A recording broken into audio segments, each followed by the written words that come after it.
Boa tarde a todas e a todos e bem-vindas e bem-vindos a mais um dos nossos diálogos imediatos à volta da paz perpétua. Hoje temos connosco Mamadou Ba e Leonardo Silva e vamos falar sobre o autoritarismo e a agenda securitária em nome da democracia, nestas nossas 8ª conversas. Então, contextualizando aqui o mote destas conversas e porque é que elas existem, o Teatro Estúdio Fonte Nova preparava-se no dia 13 de janeiro deste ano para estrear pela segunda vez A Paz Perpétua, de Juan Mayorga, já que a primeira tentativa, o ano passado, foi suspensa devido ao contexto de Covid-19. Infelizmente, o mesmo aconteceu este ano. Já temos uma estreia prevista, será dia 21 de abril, às 8, e iremos até dia 25 de abril, às 11 da manhã, no Espaço Gráfica Centro de Criação Artística em Setúbal. No entanto, enquanto a estreia não acontecia e não tínhamos previsão para a mesma, propusemos estas conversas online para discutir tópicos relacionados com o texto, que é bastante vasto e tem muitas camadas. Então pedimos à equipa da Paz Perpétua, atores e não só, toda a equipa alargada do TEF colaborou na criação deste espetáculo, a escolher um tema que a obra aborde, convidando assim em cada sessão um especialista, um convidado, a aprofundar o mesmo, criando assim um cruzamento disciplinar do teatro com outras áreas, que também é algo que nos interessa e que esperemos criar debate e suscitar questões. Então, nesse sentido, convidámos hoje a Mamadou Ba para estar connosco, qual agradecemos bastante a sua presença e por ter aceito um desafio de uma companhia de teatro. Muito obrigada. Eu vou passar a apresentar tanto o Mamadou como o Leonardo, para passarmos então a discutir o tópico proposto e o tema proposto de hoje. Então, Mamadou é ativista e militante antirracista decolonial. Tem-se dedicado às lutas pelos direitos humanos das pessoas racializadas e migrantes. É licenciada em Línguas e Cultura Portuguesa pela Universidade Sheikh Anta Diop de Dakar. Doutoranda em Sociologia no Centro de Estudos Sociais da Universidade de Coimbra. Foi membro fundador da Associação Luso-Senegalesa, da Rede Antirracista de Portugal, da Diáspora Afrique, assim como da Aliança das Pessoas Africanas e de Ascendência Africana na Europa. Foi membro efetivo do Conselho de Administração da European Network Against Racism, de 1999 a 2012, em representação de Portugal. Integra o movimento SOS Racismo e a sua direção desde 1998. Foi membro da Comissão Permanente da Comissão para a Igualdade e contra a Discriminação Racial, do Conselho Científico da Afro-European e de vários conselhos científicos de projetos académicos sobre a temática da desigualdade e de racismo. Leonardo Silva é membro da direção do Teatro Estúdio Fonte Nova, é realizador de audiovisuais e operador técnico também. Tem realizado e editado, produzido documentários, curtas, making-of institucionais para diversas associações, empresas ou também como freelancer.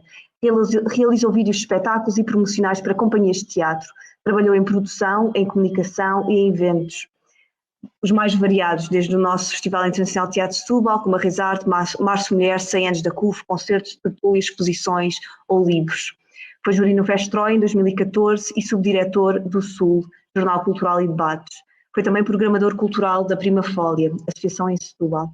Então, abrindo o debate, desde já, gostaríamos então de perguntar ao Mamadou como é que vê este tema proposto do autoritarismo e da agenda securitária em Portugal, como é que estas duas questões têm atuado em nome de uma democracia neste momento e ao longo da história, como é que este autoritarismo até aos dias de hoje, qual é que é o historial que nós temos visto relativamente a esta situação, não é? Este contexto. E obrigado mais uma vez. Obrigada. Olá, boa tarde a todas e a todos. Antes de mais, agradecer-vos muito o convite e a oportunidade de nós podermos partilhar, enfim, opiniões, reflexões sobre um tema que nos deve mobilizar muito, tendo em conta a circunstância em que nós vivemos. Mas antes disso, queria só fazer uma pequena correção por uma questão de honestidade e transparência. Eu já não sou doutorando da Universidade de Coimbra, para ficar registado publicamente, que não sou estudante da Universidade de Coimbra. Então, respondendo à tua pergunta, eu diria que nós podemos fazer uma genealogia do autoritarismo, mas, se quiseres, tendo em conta a minha própria circunstância, se calhar começar a partir de conceitos de poder que emergiram a partir do imperialismo ocidental, século, diria eu, sem falar do absolutismo, porque nós podemos voltar muito para trás, mas quero apenas cingir-me a partir do imperialismo mais moderno, chamamos assim, portanto, das invasões chamadas descobrimentos. Dali para aqui, sempre foi mobilizado o autoritarismo, primeiro em nome de interesse de poucas elites, não é? Das elites, não é?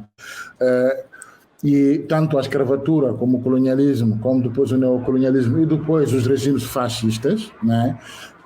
Logo na década de 30 até 40, 50, todos esses autoritarismos têm uma coisa que as identifica e que é a sua marca genética, não é?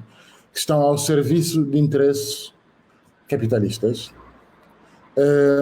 transformam os pobres ou os mais remediados das sociedades nas sentinelas do próprio sistema, da própria ordem vigente, e o autoritarismo é como se fosse uma espécie, agora que nos estão a tentar um bocado impingir como modelo de governação ou de articulação de relações sociais, como se fosse uma coisa inerente e inevitável na democracia. Como se o Estado pudesse, democraticamente dizem, nós confiamos o monopólio da violência ao Estado. O Estado passa a ser este ente abstrato, mas ao mesmo tempo concreto, a quem nós conferimos legitimidade para exercer violência e opressão sobre todos nós enquanto coletivo, não é? E essa legitimidade ela pode ser outorgada ou usurpada através da força, como foi durante muito tempo, ou através de mecanismos ditos de negociação, não é? E de representação democrática. A partir de uma ideia de consenso democrático, conferimos um poder de exercer poder e violência, nesse caso, a determinadas pessoas ou a toda a comunidade. A quem é que serve esta autoridade do Estado? Não é? Já falamos do Estado. Serve interesse muito particular, porque normalmente nos dizem sempre que a autoridade do Estado é para zelar pela segurança de todos nós, de todas nós. Esta é a falácia sobre a qual nós estamos instalados quando falamos do autoritarismo do Estado. Mas depois, quando nós dissecarmos as zonas de intervenção, as formas de intervenção, os corpos e os espaços em que se exercitam esse poder da autoridade do Estado, percebemos que há quem escapa e há quem não pode escapar a esta autoridade do Estado. Não é? E essa estratificação do exercício da autoridade ou do autoritarismo, no que me diz respeito a mim, concretamente nas áreas onde eu movimento, tem a ver um bocado com as questões de quem faz parte ou não faz parte, de quem tem privilégio e de quem não tem privilégio, de quem pode ser tratado de determinada maneira ou desta ou daquela outra maneira, em função, primeiro, da sua pertença étnico-racial, ou seja, da dimensão cromática da sua pertença, ou da sua condição social, se é pobre, se é rico, se é aquela coisa difusa agora que se convencionou chamar classe média, se faz parte desta classe média ou se não faz parte, onde vive, em que território é que vive, que tipo de emprego tem, e no fundo o autoritarismo é um instrumento para manter uma paz podre em benefício de uma determinada elite, em determinadas circunstâncias, em determinado contexto geográfico ou político. Foi sempre assim e continua a ser assim. Quando olhamos, por exemplo, agora no atual contexto da pandemia, o Estado, nós supostamente delegamos o poder ao Estado para exercer a autoridade sobre nós, para nós podermos, inclusive, cuidar da nossa própria saúde, não é? A gestão da pandemia, a gestão do estado de emergência. Se olharmos como as forças de segurança têm intervindo na manutenção da garantia da saúde pública e os passos em que esta manutenção da garantia da preservação da saúde pública, os espaços em que isso acontece, muitas vezes, a forma de intervenção do instrumento que o Estado dispõe para garantir a sua autoridade essa forma é completamente dispara e distinta em função da cor da pele das pessoas, da sua condição social. Vimos recentemente uma manifestação, por exemplo, que aconteceu, dos negacionistas, em que a polícia esteve serena e pávida a assistir aquilo que podia ser uma ameaça, segundo a própria lógica da autoridade do Estado, uma ameaça à garantia da saúde pública. Mas se nós olharmos, no mesmo dia aconteceu uma intervenção das forças de segurança no Seixal, e uma semana antes aqui em Oeiras, em que, sob pretexto da garantia da proteção da saúde pública e da intervenção da segurança pública, o que assistimos é que a autoridade do Estado deixou de ser só uma autoridade de trato e de convenção sobre limites que cada um e cada uma de nós pode ter, para passar a ser um exercício de violência, não é? Física sobre as pessoas. Portanto, eu diria que um dos maiores desafios que nós temos nesse momento é perceber como é que facilmente nós podemos deslizar para uma ideia de democracia em que o trato ou o contrato é que há regras que nos dizem respeito a todas e a todos, podemos cumprir como uma espécie de contrato social, e de repente esse contrato social ganha uma dimensão de exercício de violência, cujo monopólio está entregue a uma determinada elite e que é usado ou é mobilizado como dispositivo de controle político e social. Ou seja, esvazia completamente a natureza da democracia radical, em que qualquer pessoa, independentemente do seu estatuto social, ele tem uma coisa que é absolutamente inviolável, que é a sua dignidade a partir da sua integridade física. Quando nós delegamos esta possibilidade, este poder ao Estado de uma forma abstrata, o que nós estamos a fazer, no fundo, é legitimar o autoritarismo. E os autoritarismos, basicamente, estão ao serviço de uma elite, ao serviço do capital. Quando olhamos o fascismo, toda a ideia da grandeza e da decadência, não é? Tem a ver com a ideia da estratificação social, não é? Quem se quer projetar numa ideia de grandeza de uma nação e quem é que cabe na ideia da pequenez ou da modestia social, fazendo parte desta estrutura social. Portanto, sim, para mim, eu acho que pelos tempos que correm, o autoritarismo de Estado já está a ter uma espécie de polvo. Já não sabemos onde ele para, não é? Porque não é apenas através do bastão, mas também através da coerção da linguagem, do uso da palavra no espaço público, do que se pode dizer ou não se pode dizer, onde se pode dizer, como se pode dizer, quem pode dizer.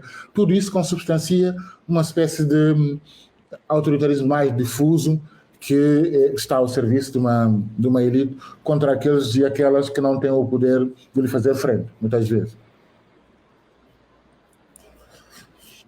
Obrigada, Mamadou. Eu acrescentaria também, já agora, além do quem pode dizer, onde se pode dizer, e em nome do que é que se pode dizer, não é? Porque esta agenda securitária, aquilo que parece defender é que, se for em nome de algo suficientemente importante, como é o caso do Covid, nós podemos aplicar essas medidas. Se for em nome de uma ameaça como é o terrorismo, nós podemos aplicar estas medidas. Portanto, em nome do quê? Há bandeiras que nós podemos hastear e que depois põem por terra todo este contrato que falava, que o Mamadou referia.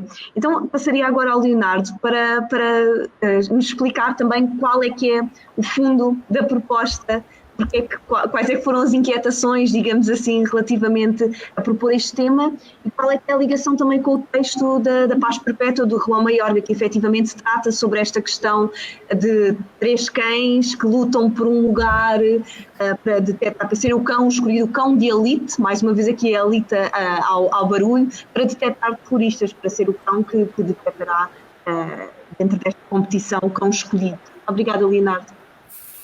Boa tarde a todos e a todas.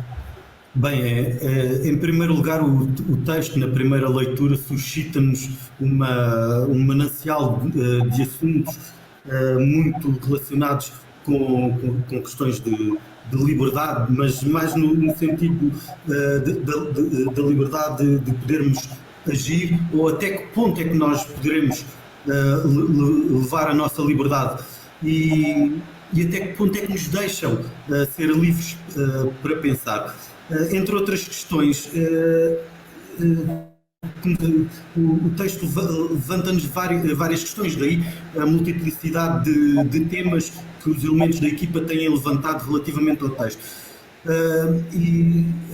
Mas para mim acho que há uma coisa que o próprio Juan Mayorga falava quando debatia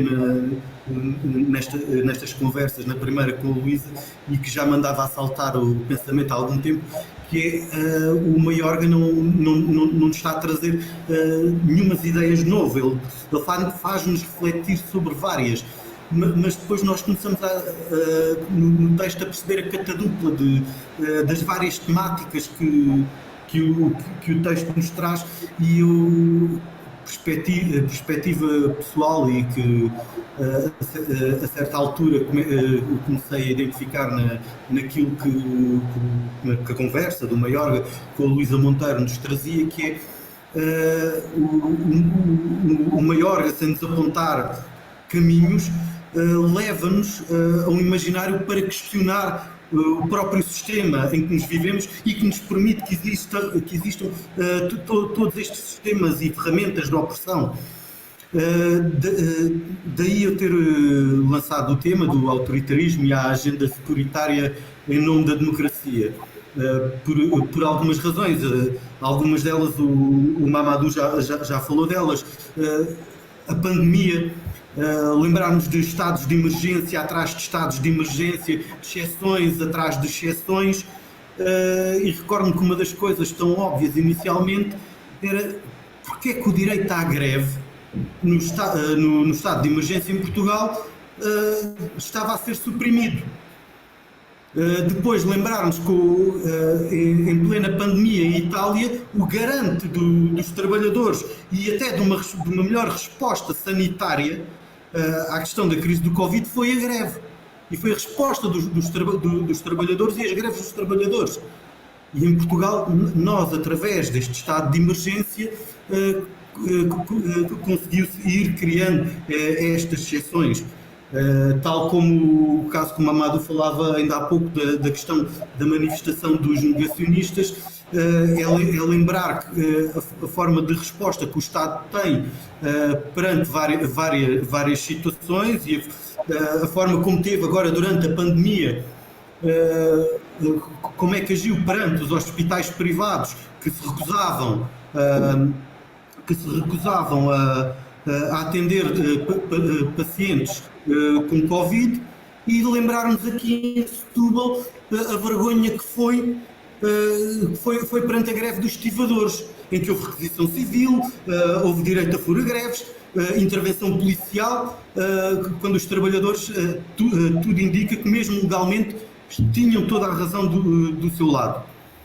E esta questão do autoritarismo latente que vai nascendo na nossa sociedade, e depois relacionar isto com a questão da agenda securitária, porque tudo isto é sempre feito em nosso nome. Na questão dos estivadores era em nome, as coisas iam faltar na Madeira, nos Açores, gente a morrer, a crise pandémica no seu auge, e todas as negociações e todos os paninhos quentes para negociar com os hospitais privados.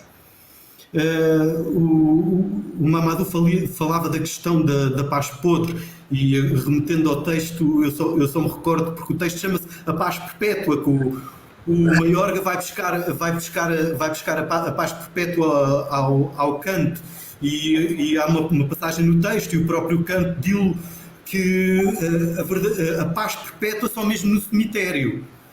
Ou seja, eu acho que o próprio título do Mayorga é de uma ironia brutal, que quando nós andamos à procura desta paz, que é sempre uma paz podre, nós só iremos alcançar quando estivermos todos debaixo da terra. Aí sim haverá descanso. e acho que há aqui uma crítica inerente à falta de ação e a todos estes consensos que falava o Mamadou, e esta questão no cemitério estar a verdadeira paz é uma forma de nos fazer questionar do tipo, será que nós, enquanto... E já noutras conversas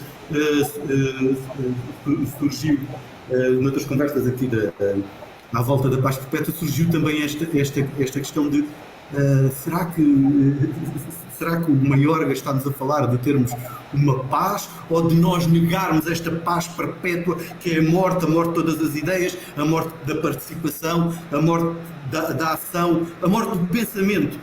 E eu acho que seria por aí. Entretanto, passava ao Mamadou para transformar a coisa e à Patrícia para transformar a coisa mais dinâmica. Teria outras coisas por onde pegar, principalmente na questão quando o Mamadou nos começa a falar desta visão neoliberal que agora já não tem só as lógicas financeiras e sociais, porque surge, e há aqui um grande drama, surge neste momento esta questão de... Há toda uma subversão política e antidemocrática e brutalmente autoritária que está a ser feita em nome das democracias. Nós estamos a perder direitos e liberdades em nosso próprio nome. E isto só agora, peço desculpa à publicidade, para terminar, nós estamos neste momento em pleno processo criativo do Triunfo dos Porcos e com o Pedro Alves do Teatro Mosca e com o resto da equipa do Teatro Mosca e do Teatro Estúdio Fonte Nova. Isto tem-nos trazido vários debates, porque estamos a ir a olhar também a questão contemporânea e como aplicar e fazer passar isto para nestes contemporâneos. Aqui assalta-nos esta questão novamente em nosso nome. Nós estamos a ser traídos e esmagados em nosso próprio nome. Ou seja, nós continuamos, tal como o trovão, o cavalo, continuamos a ser o cavalo, não é?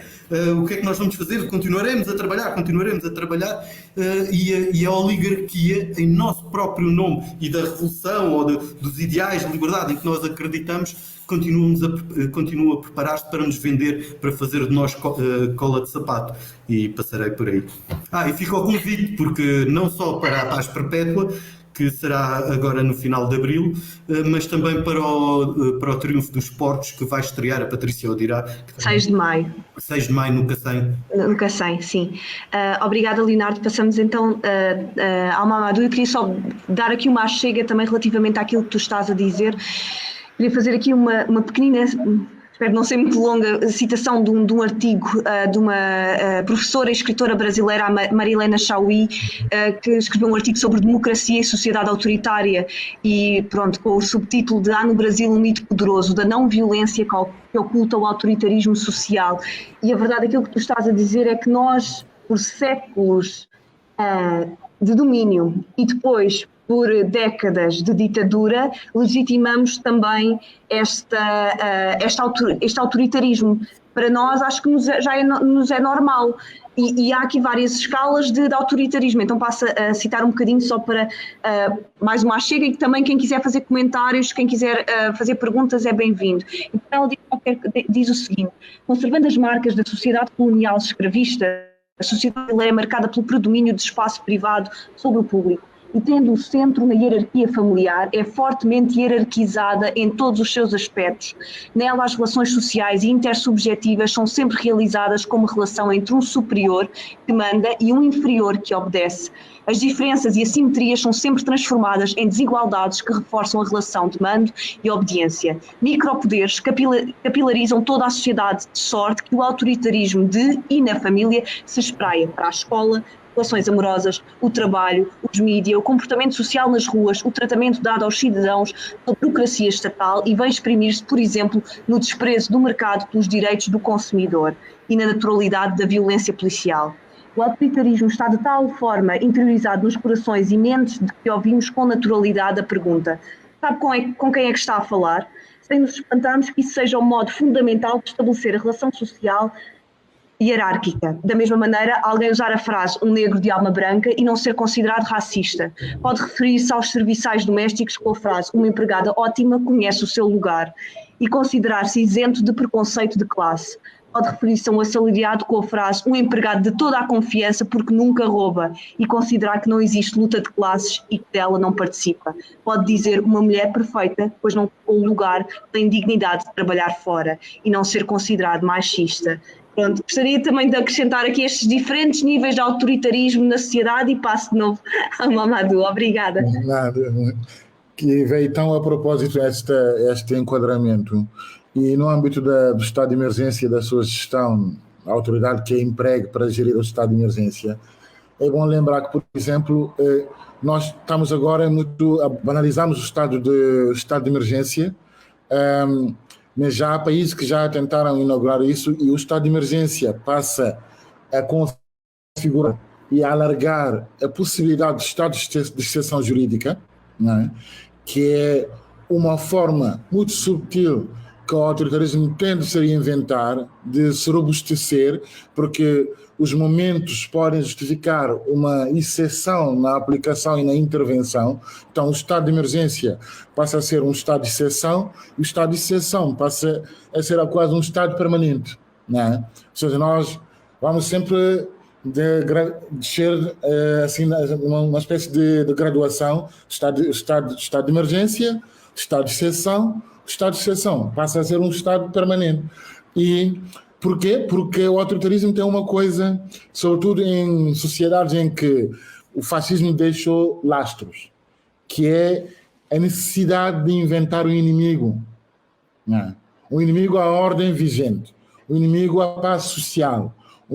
Nós ouvimos muitas vezes as críticas que nos são apontadas, por exemplo, é que eu sou um fator destabilizador da paz social.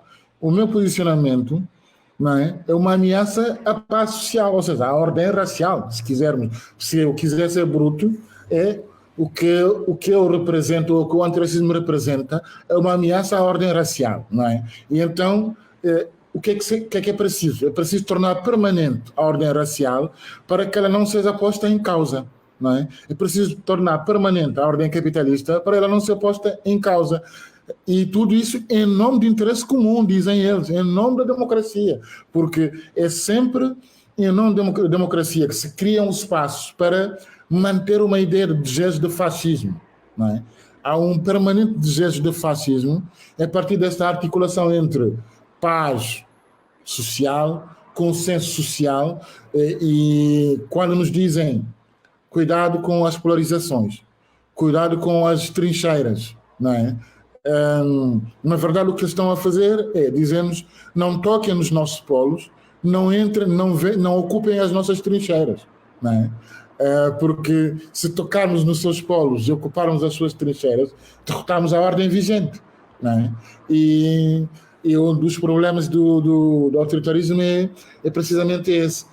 E cada vez mais, quando olhamos para a banalização do fascismo, nós ouvimos as pessoas nos dizerem coisas extraordinárias, sem se aperceberem muitas vezes que é disso que o autoritarismo precisa, né? Que é maturidade democrática. O que é maturidade democrática? A maturidade democrática permite que nós consigamos discutir com o inimigo da liberdade, não é? Ora, isso não é nenhuma maturidade democrática, isso é uma subversão do valor democrático, que é permitir a uma ideia, a um projeto que é liberticida, poder prevalecer ou ter legitimidade, espaço de legitimidade democrática para impor, não é, a sua visão antidemocrática, no fundo, não é? É usar a democracia para a liquidar, não é? Esse é uma das particularidades do autoritarismo, e ele perpassa todas as relações sociais, económicas e políticas, não é? Como tu referiste naquela citação, o machismo, a homofobia, o racismo, todas essas fobias que não são bem tão patológicas, mas são mais estruturantes do que patológicas, não é? Todas elas são instrumentos de fermentação do autoritarismo, de uma forma às vezes difusa, outras vezes de uma forma mais musculada. E cada vez mais, infelizmente, vamos ter uma afirmação autoritária dessa visão do mundo, não é? Com a banalização do discurso fascista. Leonardo, não sei se queres comentar, mas de qualquer das formas eu fiquei aqui um bocadinho também retida e acho que seria interessante discutir esta questão dos destabilizadores da paz social, porque aquilo que eu sinto é que há muita falta de destabilizadores da paz social e o problema é que, como temos tão poucos destabilizadores da paz social, quando existe um, parece que é algo muito anormal, quando deveria ser algo normal nós questionarmos aquilo que se passa, a desigualdade que existe, a falta de equidade que temos na nossa sociedade, a nível social e diversas formas. Mas passo a palavra mais uma vez. Não, eu agora até lanço para ti e para o Mamadou, porque agora estava também para uma questão de resposta.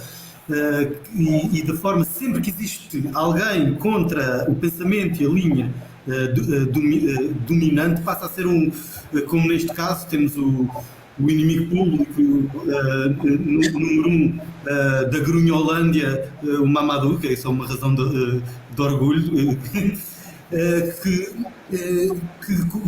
qualquer pensamento que seja desviante e que meta em causa as verdades pré-assumidas do sistema, essa pessoa passa a ser um inimigo. Mas também existe no sistema uma busca do inimigo, do inimigo, não é? Porque quando nós encontramos o inimigo, não é? E quando vendemos esse inimigo enquanto fator de unidade, esquecemos que tudo o resto fazemos para fazer esquecer tudo aquilo do resto, tudo aquilo que são as nossas falhas, tudo aquilo onde deveríamos chegar, e esta procura do inimigo comum é bastante, não só nos Estados, como noutros aspectos da vida, é uma forma de esquecer os problemas que assaltam. Mas depois o texto traz-nos outra coisa, que é a questão da desumanização do outro. E esta desumanização é a legitimação para o autoritarismo e normalmente para a violência. Mas uma das coisas, porque a Patrícia agora estava a falar e estava-me a fazer lembrar, porque um dos temas abordava o tema da Patrícia, que a Patrícia propôs, abordava a questão da violência, não é? Da violência e da não violência, ou seja, como é que...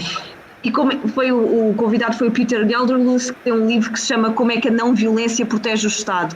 E isto tem a ver com a sanitização do Estado, não é? Com a sanitização de nós acharmos, então, é legítimo o Estado usar violência, mas não é legítimo a população passar-se da marmita e se calhar, pronto. Não, e o que é violência também? O que é que consideramos violência? Violência é só um ato físico ou o silêncio não será também violência? Não falarmos das coisas não é também uma forma de violência? E depois lembrava-me de algumas mentiras que são colocadas enquanto inquestionáveis em manifestações, porque estavam a ser violentos, tudo para legitimar a violência do Estado, a desumanização do Estado. Eu lembro-me, continua na ordem do dia, a questão do Black Bloc. Isto é uma manifestação com elementos do Black Bloc, e vai-se inventando todos estes termos, alguns que não querem dizer absolutamente nada e outros completamente deturpados, para justificar este autoritarismo. E os Estados vão fazendo, é olharmos para como as manifestações Black Lives Matter tiveram a sua resposta nos Estados Unidos, e há uma invasão ao Capitólio, um dos principais centros de poder e da democracia, e parecia um passeio no parque, aquilo parecia a Disneylândia, não é? E voltamos novamente a esta discussão do autoritarismo, mesmo este autoritarismo democrático, que vai cada vez ganhando mais coisas. Aquilo que o Mamadou falava logo na sua primeira intervenção, que é quem é que escapa, quem é que não pode escapar, quem é que nós temos, com quem é que nós lidamos melhor ou não, quem é que nos interessa, quem é que nos aflige menos. Ou seja, toda esta convivência dos Estados democráticos e dos governos com estes novos discursos racistas e neofascistas que surgem, são discursos que estão a ser legitimados pelos próprios Estados e, neste caso, pela comunicação social, que tem feito um trabalho, digamos, vergonhoso em toda a linha, ao permitir a normalização de certas situações e principalmente dos discursos. Queria lançar então uma pergunta para os dois, mas passo agora ao Mamadou também para comentar aquilo que foi a contribuição do Leonardo, que é relativamente a estes conceitos. Tanto o conceito da autoridade e de segurança são conceitos muito estruturados, não é? Parece aqui que é uma rede, quase que uma âncora ao qual a sociedade se associa, porque nós sabemos o que é, ok, a segurança é algo que nos protege, é algo que nós nos podemos confiar, e a autoridade é porque nós podemos confiar naquela pessoa que tem que tem autoridade para falar, que tem autoridade para nos dizer o que fazer. Então, como desconstruir isto? Como perceber que, às vezes, tanto vivemos numa sociedade um pouco melhor, ela não tem que ser autoritária, ela tem que ser mais horizontal. E como é que esta desconstrução, como é que nós podemos fazer esta desconstrução e começar a fazê-la? Eu, antes de responder, eu acho que isto é uma abordagem muito interessante, mas comentando aquilo que estava a dizer há pouco o Leonardo, eu lembrei-me, enquanto eu falava, de um conceito que há uns 3 anos atrás inventou um pensador africano, que ele dizia que o que marca estruturalmente o neoliberalismo hoje é ter conseguido finalmente criar, como hegemonia doutrinária, a ideia de que a política como âncora da organização social tem que ser baseada a partir da inimizade. A necessidade de haver inimizade permanente. Não é? Essa inimizade que é eleger inimigos ou inventá-los à força toda. Porquê? Para precisamente justificar a seleção que se faz para quem merece ou quem desmerece proteção e regalias da produção capitalista, né, da força de trabalho, quem pode gozar, né, da produção de riqueza, quem não pode gozar e da forma como pode gozar dela, e ou até justificar a própria desumanização, como, por exemplo, se transforma a mobilidade humana como uma mercadoria, né? As migrações que são negociadas hoje nos altos altares da política internacional e da geopolítica como sendo um produto transacionável, em que os países de origem dos imigrantes têm que assinar acordos de parcerias económicas com os países ditos receptores, como fazendo parte de um pacote económico, né? Tal e qual como vão saquear os recursos naturais nesse país, daquela mesma maneira que concebem também a mobilidade das pessoas que vivem ou que vêm desse país.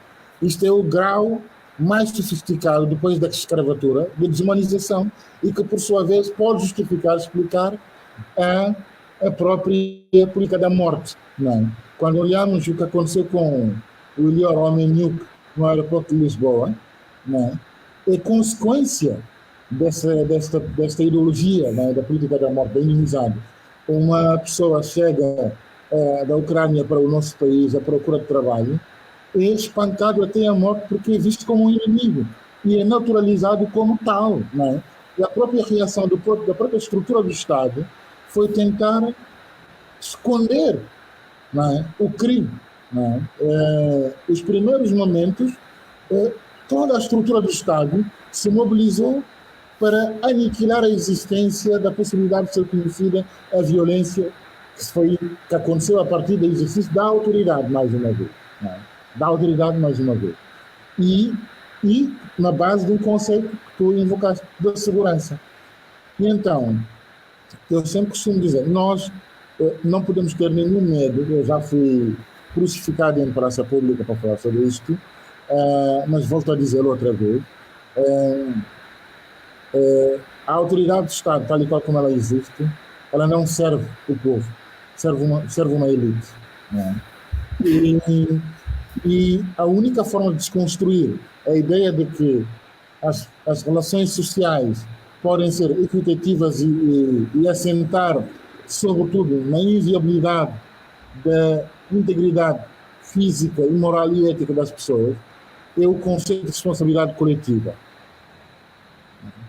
Não há segurança sem responsabilidade coletiva. A responsabilidade coletiva é como é que nós podemos nos cuidar uns dos outros, uma das outras, a partir de uma ideia de que, independentemente da minha circunstância, da minha cor da pele, do meu estatuto social, económico, da minha origem, da minha religião, há uma coisa que tem precedência, que é a minha condição intrinsecamente humana. Não é? E ela é absolutamente inviolável, ela é intransacionável, ela não há nada acima dela, não há liberdade de expressão que valha, não há autoridade do Estado que valha para violentar a minha dignidade, nada disso pode estar acima da dignidade humana. E ela só assenta numa ideia de que ela só pode ser cuidada em absoluto, a partir do momento em que nós assumimos que o compromisso coletivo, que é de defendê-la por todos os meios, repito, por todos os meios, é uma responsabilidade. Não é? E isso implica, provavelmente, sim, em determinadas circunstâncias, e neste momento, para mudar a ordem, cá, o recurso à violência. Sim. Porque não é possível nós permitirmos uma paz podre que exercita a violência permanente sobre a maior fatia da sociedade em nome do bem-estar de uma minoria. Não é? Isso não é paz, não é segurança, não é autoridade, é ditadura. Não é? E nós não podemos compactuar com a ditadura. Exatamente. Eu lembrei-me aqui, citando, fazendo mais uma citação, e depois passo ao Leonardo e a quem nos estiver a ver mais uma vez, lanço o repto para fazerem perguntas e questões e comentários que tenham. De qualquer das formas, lembrei-me de um artigo que saiu há um tempo, quando das últimas eleições, não é? Um artigo que saiu na Puncto, sobre a lógica do capital e relativamente também ao que acabou de ser dito, e do Pedro Luís Bismarck, em que ele diz o seguinte: os eleitores de Trump e de Ventura pertencem a essa lógica política. Não se trata de um sentimento de injustiça contra a desigualdade crescente, mas antes de manter a todo o custo a desigualdade existente e a sua posição de superioridade na lógica hierárquica do capitalismo liberal. E essa cultura de ódio não é obra de camadas sociais carentes, mas, como escreve Rancière, produto do funcionamento das nossas instituições, uma forma de fazer povo, uma forma de criar um povo. O povo de Trump, o povo de Ventura, não são senão o povo do liberalismo, que tem de existir para assegurar a lógica da desigualdade do capital. Ele está sempre aí, pronto a formar-se como fantasma ou como milícia, pronto a constituir-se como perigo. Ele é, aliás, o perigo de que o liberalismo precisa para sobreviver e que, ao mesmo tempo, não cessa de o ameaçar. Ele é a imagem daquilo que o liberalismo não pode não vir a ser. Pronto, ao mesmo tempo parece aqui uma pescadinha de rabo na boca, não é? Parece que não nos conseguimos livrar. Como é que saímos deste oroboro? A Ruth Gilmore, que é uma pensadora negra, uma das maiores geógrafas que faz, sobretudo, geografia radical, não é? Do ponto de vista do pensamento radical. Ela, numa conversa com a Jamila Ribeiro, ela disse uma frase contextualizando sobre a questão racial que me parece tão certeira e vai ao encontro da tua citação, que ela diz que o capitalismo necessita e precisa de desigualdade para sobreviver. E o racismo fornece-lhe isso. O capitalismo só sobrevive se houver desigualdade. E uma das fontes de desigualdade, o que o racismo providencia de uma forma mais acabada, é o racismo. Não é? A ideia de que, como falava o Du Bois, o que é que leva um operário de uma fábrica de automóveis no início do século XX, branco, a olhar para o seu colega do lado, trabalhador negro, e achar que, mesmo estando submetido à mesma violência do regime capitalista, que ele é superior a ele. Não é? É o privilégio simbólico, é a linha da cor, não é? Essa ideia de que eu, por mais desgraçado que eu for pelo capitalismo, estarei sempre acima do outro desgraçado que está ao meu lado. E se tudo fizer para agradar aquele que me está a desgraçar, talvez ainda esteja ainda um bocadinho mais acima do outro desgraçado que está ao meu lado. Não é? E é dessa maneira que o capitalismo consegue romper todos os laços de solidariedade que podiam existir, que deviam existir e que existem, em muitos casos, entre os herdados do sistema, não é? Para transformá-los outra vez em sentinelas do próprio sistema. São os próprios escoraçados do sistema que muitas vezes fazem tudo para o manter vivo, não é? Numa ideia de salvação qualquer, não é? Que o capitalismo lhes promete. E a autoridade do empresário, a autoridade do Estado, a autoridade do próprio sistema, dá sempre a ideia de que garante alguma estabilidade para que finalmente não se afogam completamente, não é? Na miséria, na desgraça. E enquanto conseguirem boiar na desgraça, e ainda vá que se possam salvar, e que há uns desgraçados se afogarem aí no Mediterrâneo, ou se forem matraqueados nos bairros sociais, não há mal nenhum, porque nós, afinal, salvamos o coelho. Não é? Isso é o autoritarismo que nos leva a esse tipo de pensamento. Não é? Eu dei aqui uma olhadela na caixa de comentários e tens uma fã, uma troll, tens uma fã que não só não gosta de ti, como não gosta de pessoas que pensem livremente e acha que os trabalhadores da cultura são todos subsídio-dependentes. É esta a lógica dos fascistas, e isto demonstra uma coisa, que é, não só é importante a questão da cultura e não se pode deixar morrer a cultura, porque será aqui que nós vamos, será aqui uma das barricadas mais importantes para combater esta nova ascensão do fascismo. É neste trabalho. E a responsabilidade dos trabalhadores da cultura e dos intelectuais da cultura não se permitirem fazerem coisas inócuas, de simples e único e exclusivo divertimento. É aqui que nós temos de traçar essa linha contra esta mediocridade que nos assalta, tentar, falhar, mas tentar. E ter sempre, como dizia o José Mário Branco, ter o tal tripé que é a estética, mas temos de ter a estética, temos de ter o artifício, o engenho, mas também temos de ter a ética e irmos por aí, porque vemos esta troll que veio não só dizer coisas boas sobre ti, como sobre os trabalhadores da cultura. Há uma questão nos fascistas e neste género de grunhos, que é eles, tudo aquilo que possa ter um mínimo de pensamento, eles transformam todos, eles não querem saber da lógica, é como o sistema, os pobres não têm cor, são todos igualmente maltratados. E esta questão de despertar a consciência, não só uma consciência de classe, mas uma consciência é trabalho da malta que trabalha na cultura. E a resposta, estava a Patrícia também a falar aqui em termos de respostas, a este sistema, que é, em primeiro lugar, sermos exigentes connosco, com a democracia. E na democracia tu só podes acrescentar mais democracia. À democracia só podes acrescentar mais participação, retirar todas estas lógicas demasiado representativas que vão originar em oligarquias de decisão. E isto nós vemos ao nível do associativismo, ao nível das políticas partidárias, que é toda esta criação de oligarquias que em nome da democracia e em nome dos direitos e em nome de bons ideais vão decidindo tudo pelos outros.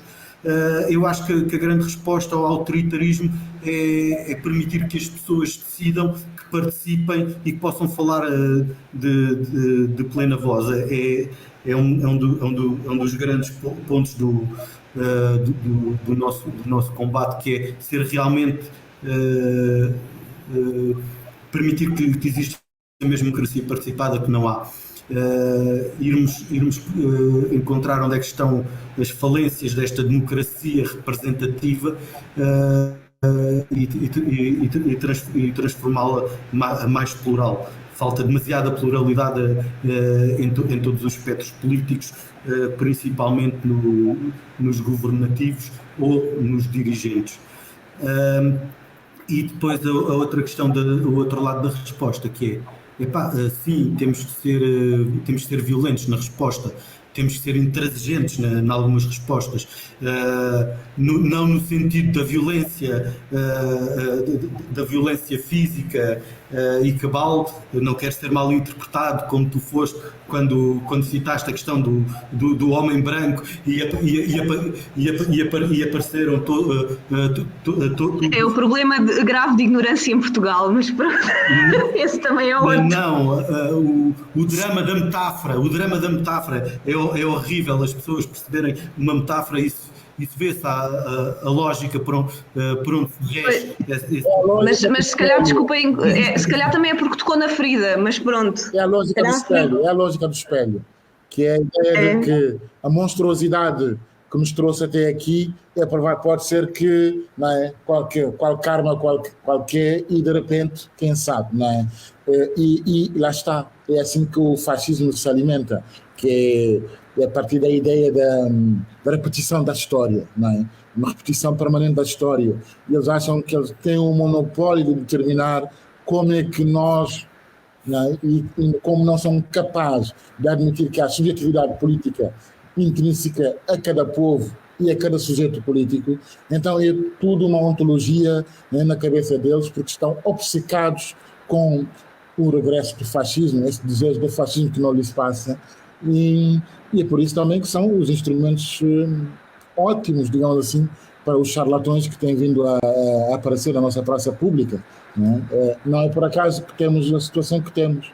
Se não houvesse esta psicose coletiva relativamente aqui que representa o fascismo, né? Este desejo muito forte de fascismo, não teríamos tido uma base social tão grande a apoiar um projeto que pode liquidar a democracia. Né? Leonardo, não sei se tinhas terminado o teu pensamento, se queres fechar? Eu entretanto perdi-me, peço desculpa.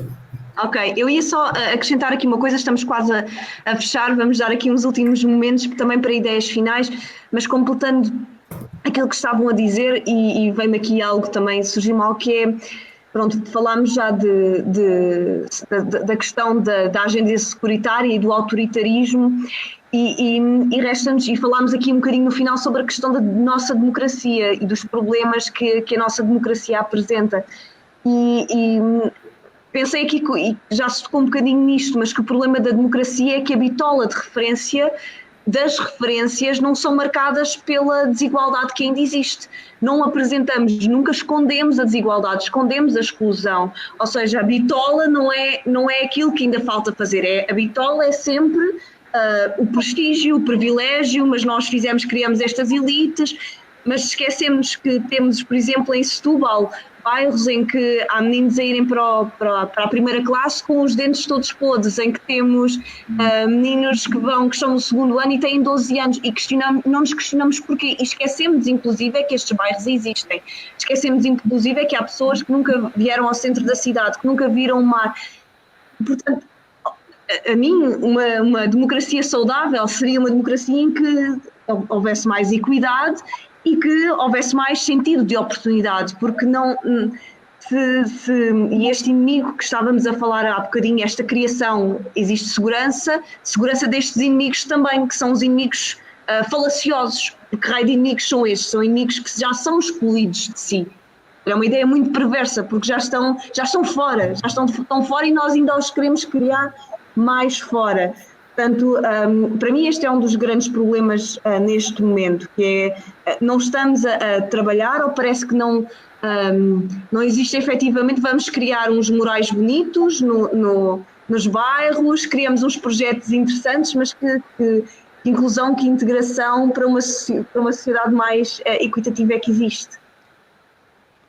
Eu não sei se Leonardo, queres tu ou... Eu posso começar, tipo...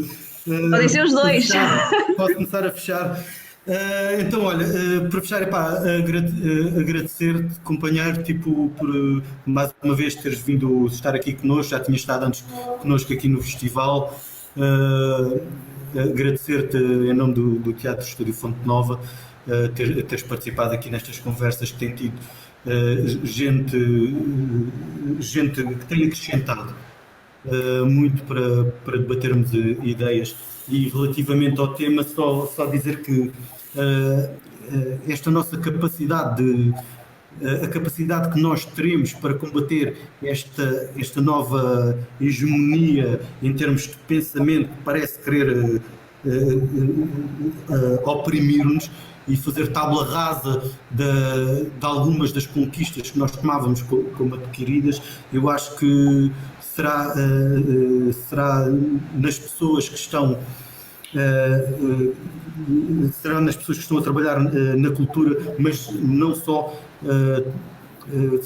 sermos um garante que não avançarão. E até porque, se nós olharmos, o nosso jornalismo hoje em dia anda pelas ruas da amargura, e o facto do jornalismo não fazer o seu papel e permitir normalizações do discurso tem sido muito perigoso, e toda esta ascensão da extrema-direita ou destas ideias odiosas tem proliferado. Por isso, contamos contigo para continuar este combate, e estaremos contigo neste combate. E a todos os outros que estiveram e estarão a ouvir-nos, sejamos violentos no sentido metafórico e brutalmente intransigentes contra esta normalização do discurso que permite oprimir. Eu acho que a palavra é mesmo, temos de ser intransigentes. Não podemos permitir que todo este discurso racista ou homofóbico, tudo é olharmos para aquela grunha que esteve ali a fazer comentários, que é um troll, não é? Basta ir ao perfil dela para percebermos que é mais alguém que não dá a cara sequer pelas suas ideias, que se escudam nos seus grandes líderes. E a nossa questão é mesmo esta, é deixar-nos escudar nos grandes líderes e permitir-nos uns aos outros falar, permitir-nos uns aos outros participar e trazer-nos uns aos outros para participar. Acompanhar para ti.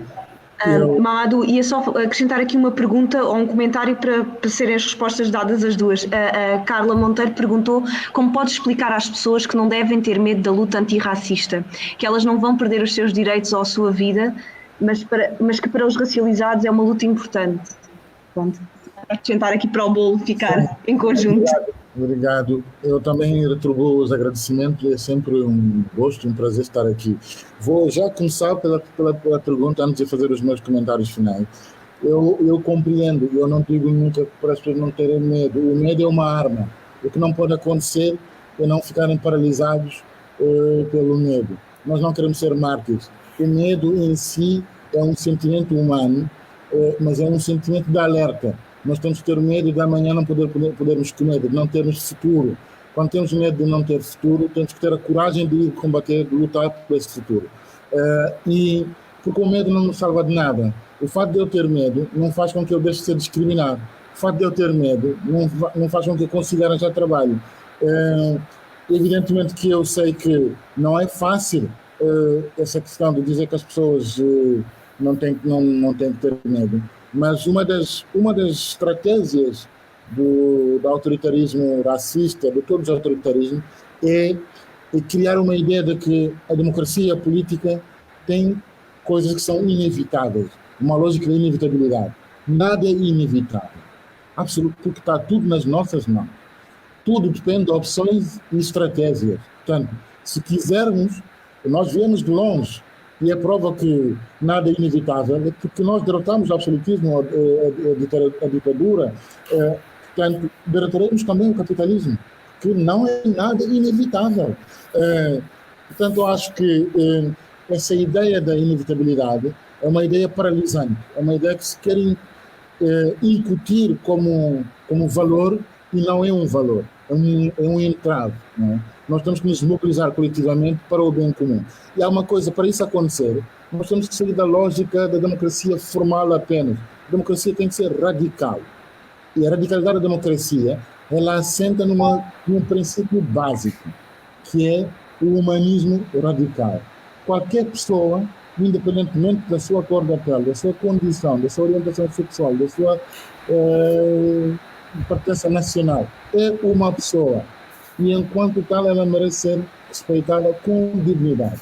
E é por isso que, quando falavas de tudo aquilo que não se quer ver, porque não se quer ver a desigualdade que existe, não se quer ver a falta de continuidade urbana, não se quer ver a ghettização determinada de comunidade, não se quer ver tudo isso. Por quê? Porque a política da ausência é um certificado de aforo para as elites. Quando nos ausentarmos aos combates, quando nos ausentarmos aos sítios onde queremos disputar e resgatar a nossa dignidade, o que estamos a fazer é assinar um cheque em branco para as elites continuarem sempre a nos espezinharem, tal como fizeram até agora. Por isso, para mim, nós estamos aqui, e aliás, o SOS tem um lema que nós trouxemos, viemos para ficar, mas não é para ficar só, é para mudar isto tudo. E por isso agradeço a vossa iniciativa, o convite. Nem sempre é fácil, pelos tempos que correm, nós temos um debate frontal, porque parece que o dissenso, para os grunhos, o dissenso não é uma mais-valia, e portanto, sempre que houver espaço para discutirmos, para projetarmos soluções coletivas, porque ninguém resolve nada sozinho. Só quando houver um compromisso coletivo para alterarmos as circunstâncias em que nos encontramos é que poderemos vencer não apenas o autoritarismo, mas a própria ordem capitalista que sustenta a ordem racial que nos esmaga todos os dias.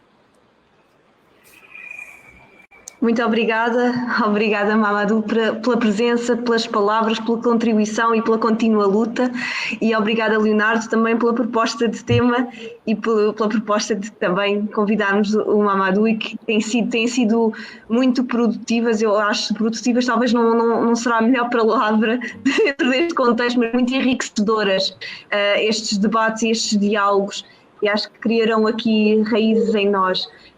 Nós para a semana, dia 30 de março, terça-feira, das 4 às 5, mais uma vez vamos discutir outro tema proposto por Eduardo Dias com Jane Kilpatrick, que é investigadora, professora e ativista pelos direitos humanos. O tema será individualidade e liberdade de expressão, portanto juntem-se a nós também. Como dissemos no início das conversas, nós vamos estrear a Paz Perpétua finalmente. Esperemos nós que não entremos de novo em estado de emergência dia 21 de abril, às 8, no Espaço da Gráfica, Centro de Criação Artística em Setúbal. E até dia 23 será até às 8 e dia 24 e 25 de abril será às 11 da manhã. Gostaríamos muito de contar com o Mamadou na plateia num destes dias, se puder juntar-se a nós. Teremos também o lançamento do livro da Paz Perpétua em português, podem fazer as vossas pré-reservas. E gostaríamos de passar agora um vídeo. Temos passado habitualmente o teaser da Paz Perpétua.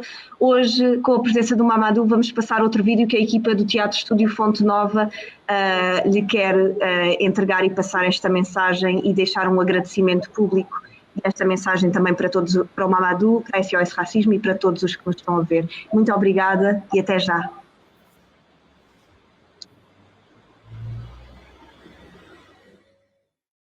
Portugal tem silenciado e escondido séculos de violência e trauma, que fazem parte da sua história de colonialismo e opressão. Mamadou Ba tem representado no nosso país a voz que foi escondida durante tanto tempo.